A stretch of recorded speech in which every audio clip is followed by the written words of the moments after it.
Halo kelas 8 semuanya, hari ini kita akan melanjutkan pembelajaran tentang sistem ekskresi. Kalau kemarin-kemarin kita sudah ngebahas tentang cara kerjanya dan lain sebagainya, organ-organnya, sekarang kita ngomongin tentang gangguannya. Nah, ini kebanyakan yang dibahas adalah gangguan pada ginjal dan pada kulit. Padahal kan organ ekskresi itu ada banyak ya. Nah, ada paru-paru, ada hati. Tapi paru-paru dan hati akan dibahas di bab yang lain. Kayak misalkan paru-paru sudah dibahas di gangguan pada sistem organ pernafasan gitu. Jadi kita di sini ngebahasnya tentang gangguan atau penyakit yang ada di ginjal dan di kulit. Yang pertama itu nefritis. Nefritis ini apa sih yang rusak sebenarnya? Apa sih yang gangguan? Itu tuh pada nefron. Kalau kalian masih ingat bahwa kemarin kita sempat belajar, maaf nih rada digulung cepet. Di sini nih kita ngomongin bagian ginjal. Nefron tuh yang mana sih? Itu kita lihat lagi gambarnya. Nah, yang ini. Inilah nefron tuh yang ini nih. Nah, jadi biasanya kerusakan dari nefritis itu di sini, di glomerulus. Nah, di situ balik lagi. Oke, di glomerulus rusaknya. Nah, kerusakannya pada glomerulus. Ini disebabkan oleh apa sih sebenarnya? Disebabkan oleh bakteri Streptococcus. Sebenarnya bakteri ini juga beberapa kali ada di tubuh kita, cuman emang tergantung dari usia, dari kesehatan imun dari badannya kita sendiri gitu. Sampai kalau misalkan emang bisa nyerang di ginjal, maka infeksi bakteri ini akan menyebabkan penyakit nefritis ini. Penyakit nefritis ini gimana sih ininya, gangguannya di mana? Nah, harusnya tuh asam urat sama urea itu harusnya keluar sama urin. Tapi malah dia nggak keluar, tapi balik lagi ada di darah. Nah, akibatnya di dalam darah tuh masih ada asam urat dan masih ada urea. Nah, itulah yang menyebabkan penyakitnya. Nah, jadi mengganggu ke semuanya. Jadi ada penimbunan air juga. Jadinya nggak normal aja gitu. Nah, terus gimana cara penanganannya kalau udah kena nefritis? Nah, itu mau nggak mau harus cangkok ginjal atau cuci darah supaya darahnya itu bersih dari urea dan asam urat. Nanti pada saat kalau memang kan ginjalnya udah rusak tuh, jadi asam urat sama ureanya tetap akan ada lagi, nanti cuci darah lagi, makanya cuci darahnya terus-terusan berulang. Itu gangguan pertama, namanya nefritis. Kemudian gangguan kedua, itu masih di ginjal, namanya batu ginjal. Batu ginjal itu gangguannya di mana? Gangguan ini ada di rongga ginjal biasanya. Rongga ginjal atau di saluran ginjal atau di kandung kemih. Nah, rusaknya akibat apa? Itu tuh biasanya endapan garam yang terus-terusan tertimbun akhirnya ngebentuk batu di dalam ginjal, di dalam rongga tadi, di dalam rongga ginjal. Kebayang dong maksudnya ada batu di dalam rongga ginjal, gimana sakitnya. Sebenarnya kalau batu ini masih kecil, itu biasanya masih bisa keluar sama urin. Nah, jadi batunya masih kecil tuh kita sebut aja kayak masih pasir gitu. Nah, kebayang gimana sakitnya kalau misalkan emang batu itu yang segede pasir aja itu keluar bareng sama pipis gitu, bareng sama urin. Nah, kebayang dong sakitnya gimana. Nah, sebenarnya ini gimana, kok bisa sih ada batu ginjal, itu kenapa gitu. Itu karena kebanyakan konsumsi garam mineral.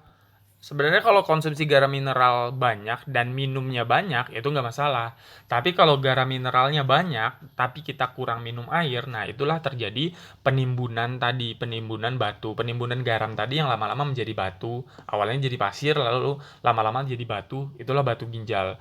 Itu juga bisa terbentuk kalau kita sering menahan buang air kecil. Sering menahan buang air kecil. Terus solusinya gimana? Ya itu tadi, konsumsi garam mineralnya jangan terlalu banyak-banyak. Terus ya banyakin minum air putih supaya tidak ada batu ginjal gitu.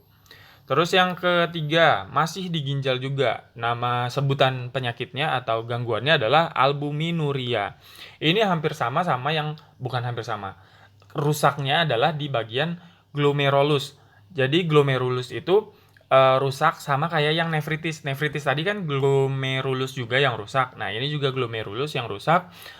Tapi bedanya kalau nefritis tadi adalah harusnya asam urat sama urea keluar sama urin.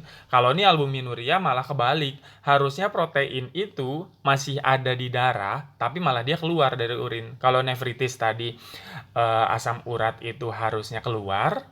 Kalau albumin itu protein harusnya masih ada di darah gitu. Nah, tapi ternyata proteinnya ikut keluar sama urin. Nah, itu juga akan mempengaruhi kurangnya asupan air ke dalam badan kita. Itulah gangguan di ginjal yang ketiga.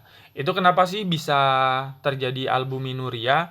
Itu sama penyebabnya terlalu banyak protein yang kita makan, terlalu banyak kalsium, terlalu banyak vitamin C. Padahal mereka ini bisa larut dalam air. Tapi kalau kita minum airnya kurang, maka ini jadi penimbunan. Protein, kalsium, dan vitamin C itu malah jadinya ikut keluar ke urin. Nah, terus gimana supaya nggak kena ini? Banyakin minum air, terus pola hidupnya sehat.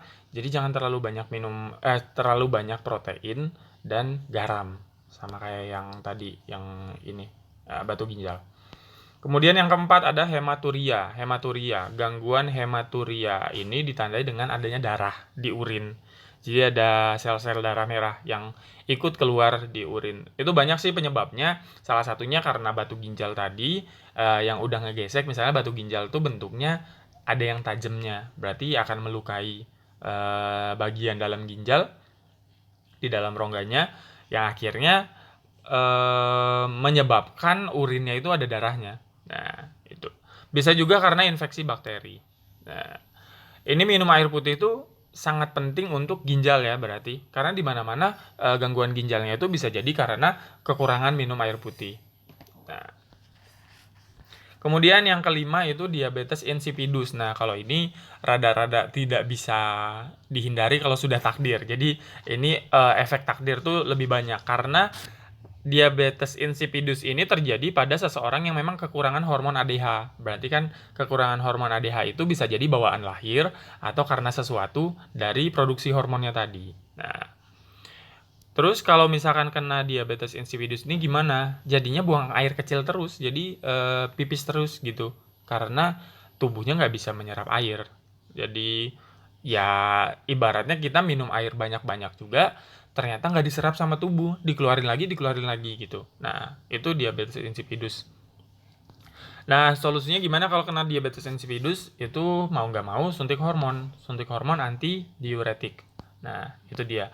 Terus yang keenam gangguan ginjalnya itu adalah kanker ginjal. Kanker itu kayaknya udah terjadi, bisa terjadi pada semua organ ya. Jadi ada kanker hati, ada kanker paru-paru, ini ada kanker ginjal gitu. Jadi kanker itu kan sebenarnya timbunan eh, pertumbuhan selnya tuh nggak normal gitu. Jadi kayak bengkak, jadi kayak ada bintil gitu. Nanti kalau misalkan emang pertumbuhan selnya nggak normal itu terus-terusan akan mempengaruhi ke semuanya gitu.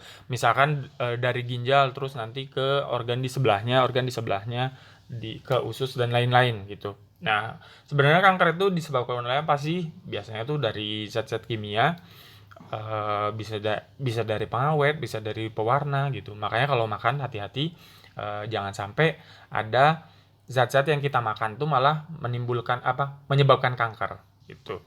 Terus yang ketujuh baru ini pada kulit gitu. Ada namanya jerawat atau acne vulgaris. Acne vulgaris ini rusaknya pada bagian mana? Ini jelas di bagian kulit. Kalau kulit kemarin kan kita udah ngomong lapisannya ada yang epidermis, ada dermis, ada hipodermis gitu.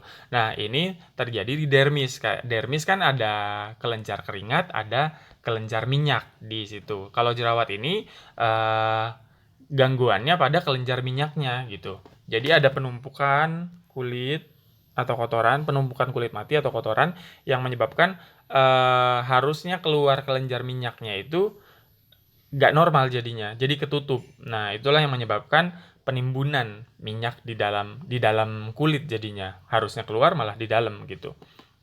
Itu disebabkan oleh apa sih?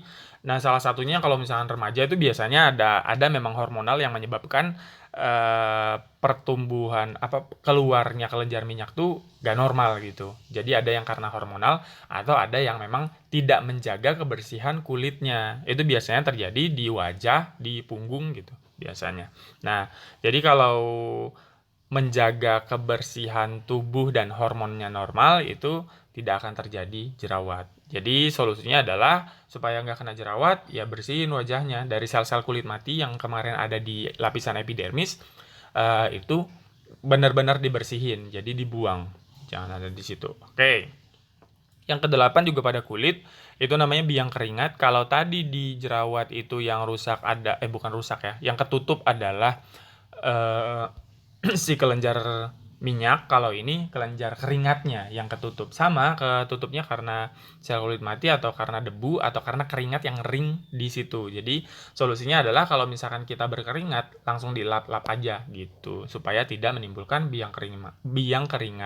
Biang keringat juga ini sebenarnya beda-beda di tiap orang. Ada yang emang sensitif banget sama keringatnya sendiri, ada yang enggak. Ada yang misalkan kulitnya itu baru kena kotoran sedikit gitu ya, langsung ketutup si kelenjar keringatnya yang akibatnya menimbulkan ini biang keringat. Biang keringat itu biasanya gatal-gatal dan obatnya biasanya bedak tabur gitu. Itu sih kalau dari gangguan sistem ekskresi manusia ada 8 tadi, duanya di kulit, selebihnya di ginjal. Itu aja ya yang hari ini saya bahas. Terima kasih telah memperhatikan. Selamat pagi.